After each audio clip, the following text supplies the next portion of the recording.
السلام علیکم۔ Drama syllabus تیرا ساتھ ہو جس کی اگلی قسط میں آپ لوگ دیکھیں گے کہ پولیس نے شیان کو گرفتار کر لیا اور انس کو رہا کر دیا۔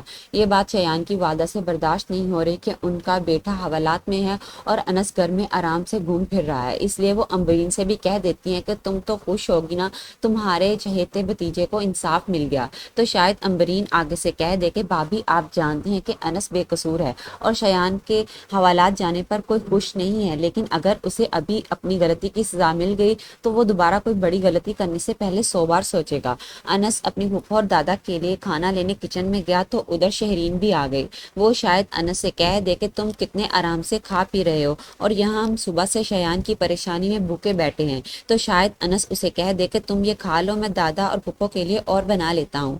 شہرین آگے سے کہہ دیتی ہے کہ جس بہن کا بھائی حوالات میں ہو اس کے حلق سے کھانا کیسے اتر سکتا ہے، اور سارے کھانے پر پانی گرا دے گی اور انس کو باتیں سنا کر وہاں سے چلی جائے گی۔ انس کو اب صبح شام شیان کے گھر والوں کی باتیں سننی پڑیں گی، اس لیے انس اپنے دادا سے کہتا ہے کہ آپ کو مجھے حوالات سے نکالنے کے لیے کوشش نہیں کرنی چاہیے تھی۔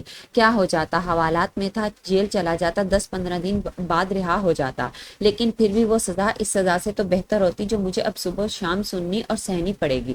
انس کی پھپھو انس کی بات سن لیتی ہیں، وہ انس سے کہتی ہیں کہ ان سب سے ڈرنا چھوڑ دو، اب تم اتنے بڑے ہو گئے ہو کہ اپنی طرف بڑھنے والے ہاتھوں کو روک سکو۔ جس پر انس کہہ دیتا ہے کہ روک سکتا ہوں، چاہوں تو توڑ بھی سکتا ہوں، لیکن میں صرف دادا کی وجہ سے خاموش ہوں اور سب برداشت کر رہا ہوں۔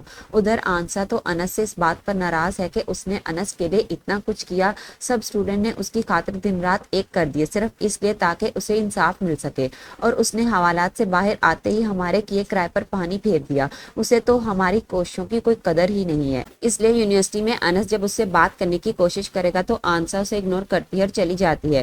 تو شاید پھر انس اس سے اپنے رویے کی معافی مانگے اور اسے بتائے کہ وہ یہ سب کیوں کہہ رہا تھا، جس کے بعد آنسا بھی انس سے اپنی ناراضگی ختم کر دے گی۔